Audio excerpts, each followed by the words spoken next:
চমকে যাওয়ার মতো তথ্য। দেশের ব্যাংকিং খাতে বইছে এক প্রচণ্ড ঝড়ের পূর্বাভাস। আপনার জমানো টাকা কি আসলেই সুরক্ষিত? শেখ হাসিনার ১৫ বছরের শাসনের পর গত ৫ আগস্ট সরকার পতনের পর বেরিয়ে আসছে ব্যাংক খাতের আসল চিত্র। খেলাপি ঋণের বিশাল পাহাড়ে ডুবতে বসেছে দেশের ৫টি ইসলামী ব্যাংক। পরিস্থিতি এতটাই ভয়াবহ যে অনেক ব্যাংক গ্রাহকের আমানত পর্যন্ত ফেরত দিতে পারছে না।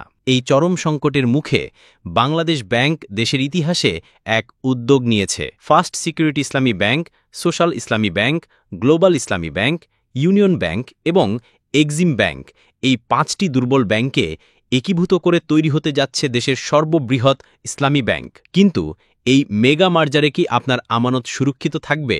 এই ৫ ব্যাংকের ৯২ লাখ গ্রাহকের ভবিষ্যৎ কি? আর ব্যাংকগুলোতে কর্মরত ১৬,০০০ কর্মীর চাকরি বা কতটা নিরাপদ? আগামী কয়েক মিনিটে আমরা এই বিশাল কর্মযজ্ঞের পেছনের কারণ, গভীর সংকট এবং উজ্জ্বল সম্ভাবনা নিয়ে বিস্তারিত আলোচনা করব। আমাদের সাথেই থাকুন। প্রিয় ভিউয়ার্স, আসসালামু আলাইকুম। আজকে নতুন ভিডিওতে আপনাকে স্বাগত জানাচ্ছি। আপনি যদি আমার চ্যানেলে নতুন হয়ে থাকেন তাহলে এরকম নতুন নতুন ভিডিওর আপডেট পেতে চ্যানেলটি সাবস্ক্রাইব করে রাখুন। ভালো লাগলে লাইক, কমেন্ট করুন আর সম্পূর্ণ ধারণা পেতে পুরো ভিডিওটি না টেনে দেখুন। তাহলে শুরু করা যাক। দেশের আর্থিক খাতের নিয়ন্ত্রক সংস্থা বাংলাদেশ ব্যাংক বলছে, রাজনৈতিক হস্তক্ষেপ এবং লাগামহীন দুর্নীতির কারণে বছরের পর বছর ধরে দেশের ব্যাংক ব্যবস্থার প্রকৃত অবস্থা আড়ালে ছিল। এখন খেলাপি ঋণের যে চিত্র সামনে আসছে তা রীতিমতো আঁতকে ওঠার মতো।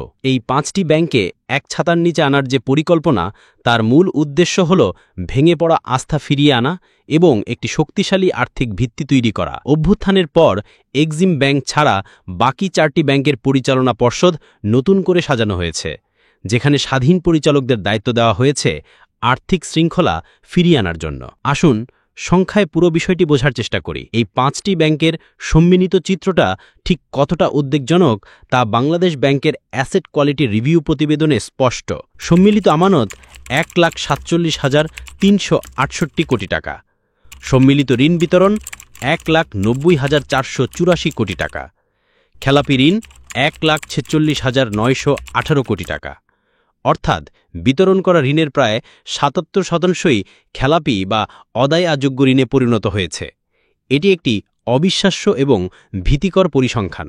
আন্তর্জাতিক মুদ্রা তহবিল বা IMF-এর নিয়ম অনুযায়ী কোনো ব্যাংকের খেলাপি ঋণ ৩০% ছাড়ালেই সেটিকে পুনর্গঠন বা বিলুপ্ত করার কথা, আর এখানে প্রতিটি ব্যাংকই সেই সীমা বহুদূর ছাড়িয়ে গেছে। চলুন প্রতিটি ব্যাংকের অবস্থা আলাদাভাবে দেখি। ফার্স্ট সিকিউরিটি ইসলামী ব্যাংক, এই ব্যাংকের অবস্থা সবচেয়ে নাজুক। বিতরণ করা ৬০,৯১৫ কোটি টাকার মধ্যে ৫৮,১৮২ কোটি টাকাই খেলাপি, যা মোট ঋণের প্রায় ৯৫%। ইউনিয়ন ব্যাংক, এই ব্যাংকটিও পিছিয়ে নেই। মোট ঋণের প্রায় ৯৪%ই খেলাপি। ২৮,২২৯ কোটি টাকা ঋণের মধ্যে আদায় অযোগ্য ঋণের পরিমাণ ২৬,৪৯১ কোটি টাকা। গ্লোবাল ইসলামী ব্যাংক, এই ব্যাংকের চিত্র প্রায় একই। মোট ঋণের প্রায় ৯৪%, অর্থাৎ ১৩,৫৬৯ কোটি টাকা খেলাপি। সোশ্যাল ইসলামী ব্যাংক, SIBL এর মোট ঋণের প্রায় ৬৭%ই খেলাপি ঋণে পরিণত হয়েছে। এক্সিম ব্যাংক, যদিও এক্সিম ব্যাংক এই একীভূতকরণের আপত্তি জানিয়ে নিজেদের শক্তিশালী বলে দাবি করছে, বাংলাদেশ ব্যাংকের তথ্য তাদের সেই দাবিকে সমর্থন করছে না। এই বিশাল একীভূতকরণের খবরে সাধারণ গ্রাহক এবং ব্যাংকের কর্মীদের মধ্যে মিশ্র প্রতিক্রিয়া দেখা দিয়েছে। ৯২ লাখ গ্রাহকের মনে প্রধান প্রশ্ন, তাদের কষ্ট অর্জিত আমানত সুরক্ষিত তো? অন্যদিকে ১৬,০০০ কর্মী তাদের চাকরি ও ভবিষ্যৎ নিয়ে চরম অনিশ্চয়তায় ভুগছেন। এরই মধ্যে কিছু ব্যাংক থেকে গ্রাহকরা টাকা তুলে নেওয়ায় তারল্য সংকট আরও বেড়েছে। এক্সিম ব্যাংক প্রথম থেকেই এই একীভূতকরণ প্রক্রিয়ায় আপত্তি জানিয়ে আসছে।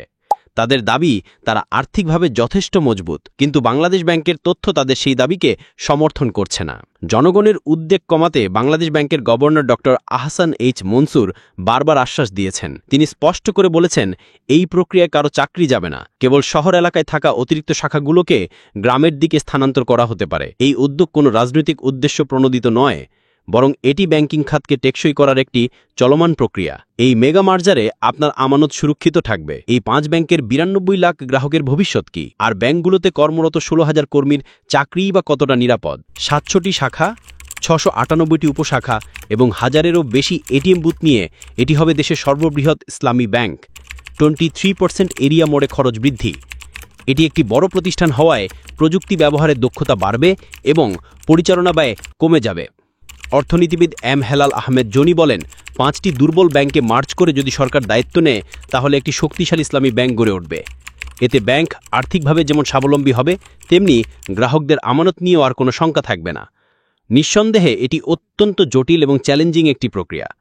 5টি ডুবতে বসা ব্যাংককে একত্রিত করে একটি লাভজনক এবং শক্তিশালী প্রতিষ্ঠানে রূপান্তর করা সহজ হবে না। এর সফলতা নির্ভর করছে সঠিক ও দুর্নীতিমুক্ত বাস্তবায়নের উপর। যদি বাংলাদেশ ব্যাংক তাদের পরিকল্পনা অনুযায়ী সফলভাবে এই একীভূতকরণ সম্পন্ন করতে পারে, তাহলে তা কেবল এই 92 লাখ গ্রাহকের আস্থাই ফেরাবে না, বরং দেশের পুরো ব্যাংকিং খাতের জন্য একটি ইতিবাচক উদাহরণ সৃষ্টি করবে। এই মেগা মার্জার নিয়ে আপনার মতামত কি? আপনি কি মনে করেন এটি ব্যাংকিং খাতের সংকট সমাধানে সাহায্য করবে, নাকি এটি আরও নতুন জটিলতার সৃষ্টি করবে? আপনার মূল্যবান মতামত আমাদের কমেন্ট সেকশনে জানান। ব্যাংকিং খাতের এমন সব গুরুত্বপূর্ণ আপডেটের জন্য আমাদের চ্যানেলটি সাবস্ক্রাইব করুন এবং বেল আইকনটি প্রেস করুন। ধন্যবাদ।